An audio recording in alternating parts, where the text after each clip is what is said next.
Denise Gwynn, reading aloud for you from my novel, His Christmas Eve Proposal, Book 3 of the Medicine Women of Alaska, Chapter 40.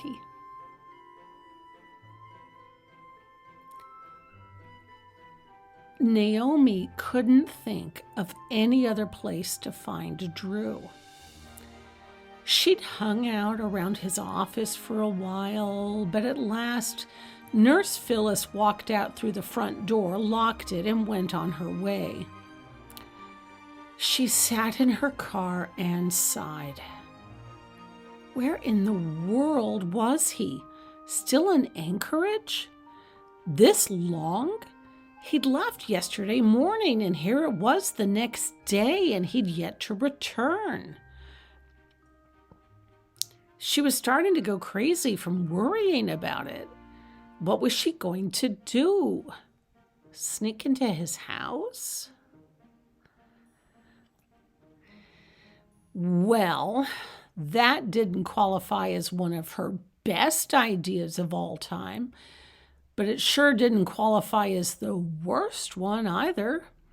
She longed to talk to him, to reassure him she was staying in Gnometown. She longed to wrap her arms around his taut waist and tell him how much she loved him. So she decided that she'd sneak into his house. And if Drew got upset with her, she could say it was her dad who told her to do it. She grinned at herself for thinking such a disloyal thought. Her father would never advise her to break into someone's house, but time was of the essence here. Torn between feeling sheepish and half ashamed, she drove out to Drew's cabin, and her heart swelled with joy when she emerged from the copse of woods and the house appeared in the clearing. So many happy memories had taken place here, and she'd come so close to losing out on it all. She drove up the gravel driveway and saw no truck.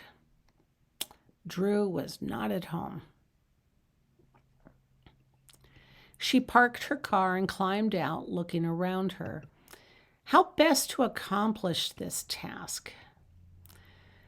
She walked up to the front door, pulled on the doorknob. Locked. Okay, now what? She could walk away, yet she'd said some hateful things to the poor guy. They'd separated on a bad note, and perhaps it was already too late to repair the damage. She stopped and thought about it for a long moment. Should she leave? She closed her eyes, inhaled, held it, then let her breath out slowly. She still had a chance, she felt. She still had a chance with him. Thus emboldened, she walked around to the back of the cabin and up to the sliding glass door, sparing the hot tub a fond glance. They didn't get a chance the last time she was out here to use it. Focus. She needed to focus. She put her hand on the door handle, squeezed it, and pushed. To her surprise, the door slid open, and she stepped inside his snug cabin, gazing around it with wonder. This place was gorgeous, but she quickly shook off her reverie and got to work. She'd broken the poor man's heart, and she didn't know if it was something she could fix, but she was sure going to try. Even if he told her it was too late and they couldn't repair it, she'd be fine with it. He could turn her down and she'd accept it, but she wasn't running anymore. She was tired of running away from her problems. She was going to face them head on from now on. Naomi was going to reopen her practice. She'd send out feelers to the hospitals in the area. She'd set down roots here and make Gnometown her home and her life. This made her feel so good. She didn't have to run anymore. She'd perform surgery again, no doubt about it. She'd make her dad proud, but perhaps even more, she'd feel fulfilled. It was her calling. She walked over to the plate glass window and gazed out at the majestic scenery of this rugged Alaskan wilderness. Then her gaze settled on the path down to the lake, and just thinking of it filled her heart up with joy. And then she gazed up into the night sky, and that's when she saw it. The northern lights. Transcendent colors wavered across the horizon into the darkness above. Drew had told her that a person could see them from just about anywhere in the country, even in the lower 49. And he'd promised to take her on a trip further north to see them at their peak. But this took her breath away. Seeing this spectacle sealed it. She'd fallen in love with Alaska and all that it contained. But she had to be completely honest with Drew, and that was the only way her heart could be freed from all the heartache she'd been carrying around for the longest time. And just then she heard it, a truck engine, and her heart whirred with excitement. She ran to the front of the cabin and stood in the foyer and watched her excitement bubbling over. And she was nearly jumping up and down as she saw his truck rattle up the gravel drive. He slowed down to a stop when he saw her car. He probably didn't recognize it, and she was certain he was wondering who in the world had trespassed. And as he climbed out of his truck, she opened the front door and stepped out onto the front step. He ran his hands through his raven black hair and gazed at her. Naomi. She wanted to throw her arms around his neck and smother him with kisses. He took one cautious step forward. I thought you were leaving. Drew, she said, tears in her voice, I've changed my mind. He said nothing, but shut the truck door, locked it, and took her hand in his as he walked inside through the front door. He stood in the foyer and dropped her hand. You've changed your mind? He asked, not looking at her. And her heart flared with worry because she realized, to her sorrow, that he'd already decided not to have a relationship with her. And just like that, her heart faltered. He stuffed his keys back into his jeans pocket and shucked off his jacket and hung it up on the hook beside the door. He still looked unhappy, and her heart broke a little at the realization that she'd been the mistress of his despair. With his back turned to her, he said, We said some pretty awful things to each other. We did, and I'm so sorry. Her legs wobbled out from under her, and she collapsed onto a chair. I've never thought of myself as the kind of girl who goes in for all that romantic nonsense, I guess you could call it. After my brother died, my parents divorced, I buried myself in my work, and I kept my head down and just worked. He turned around to gaze at her. So if you're not the kind of girl who goes all in for romance, then what kind of girl are you?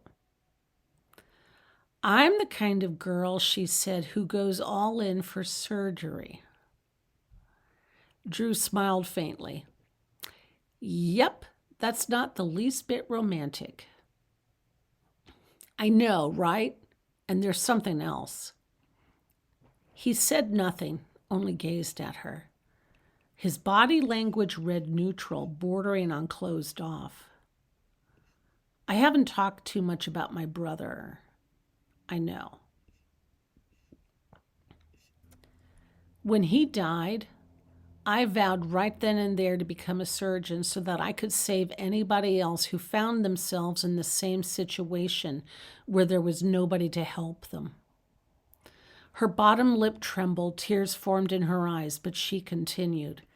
I trained under Dr. Hermano Velazquez. One night at a dinner party he hosted, he introduced me to his son, Ricardo, and I fell in love with him. Or rather, I fell in love with the whole high society lifestyle and lost my drive. How'd that happen? Drew asked. I got swept up into all of that shallow artifice. At first, I had a lot of fun, but I lost my perspective on what was important.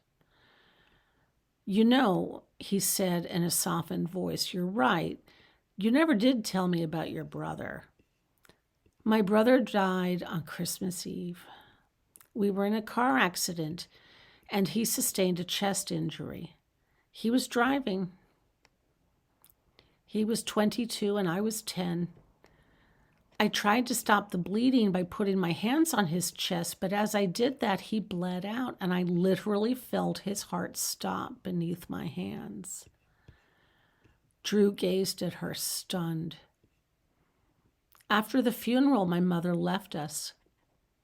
I felt for the longest time as if it was my fault that she left and that Jackson died.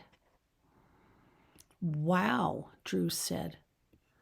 I was in so much pain for so many years, she said, her voice filling with tears. And that's what drove me to become a cardiothoracic surgeon. And that's why you almost got married on Christmas Eve? Drew asked. Yes, well, when I told Ricardo about how my brother died, he said he wanted to get married on Christmas Eve, and I went along with it. You hoped that by getting married on Christmas Eve, it'd overcome the terrible memories you had of your brother's death. Yes, she said. Ricardo wanted it done that way, and I agreed. But at the last minute, I realized the mistake I'd made by letting other people control me and dictate how my life was supposed to run. That's why I ran away. I hurt Ricardo. I wasn't my genuine self for the longest time. I can understand how hard that must have been, Drew said. His arms were still crossed, but he appeared to have softened toward her. He paused a moment, then said, Do you think you've returned to your authentic self again? Her heart warmed at the hopeful tone in his voice. He wanted her to reassure him.